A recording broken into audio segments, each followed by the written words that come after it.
তো চলে আসলাম রান্নাবান্না নিয়ে। রান্না হয়ে গেছে, কিছুই করতে পারিনি শরীর খারাপ নিয়ে।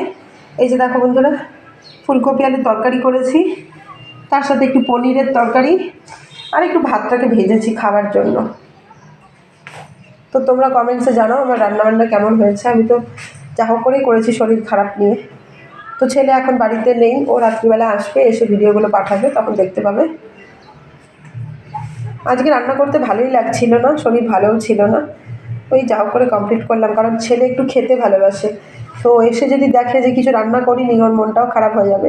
আর যদি ওই মোবাইলের এই এত কিছু কাণ্ডকলাপ তো ওই করে দেয়, আমি তো এগুলো কিছু করি না, তা ইন্সপিরেশনটা পাবে কী করে? পেটে যদি খিদে থাকে আর মনটাও অখুশি হয়ে যাবে। সব কিছু তো ওই করে দেয় রোজ দিন আমাকে। তো স্কুল থেকে এসে কী খাবে, না খেয়ে থাকবে? আলু সেদ্ধ ভাত তো খেতে পারবে না। কালকে ডিম সেদ্ধ আলু সেদ্ধ খাইয়েছি, শরীরটা খারাপ ছিল বলে কিছু করতে পারিনি। চাউমিন খাইয়েছি আর একটু হরলিক্স করে দিয়েছিলাম। আর আজকে একটু তরকারি বানালাম, ফুলকপি এটাও ওর ফেভারিট, আর পনিরও এটাও ওর ফেভারিট। এখানে আমি কী দিয়েছি দেখো, আলু ঢালু দিইনি, গাজর দিয়েছি, মটরশুঁটি দিয়েছি, পনির বাটার টাটার দিয়ে একটা, বলেই তো দিয়েছি তোমাদের আগের ভিডিওটা, ওগুলো দেখতে পাবে।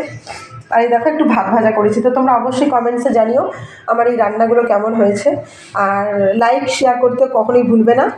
তো এখনকার মতো আমি এই ভিডিওটা এখানেই কমপ্লিট করছি।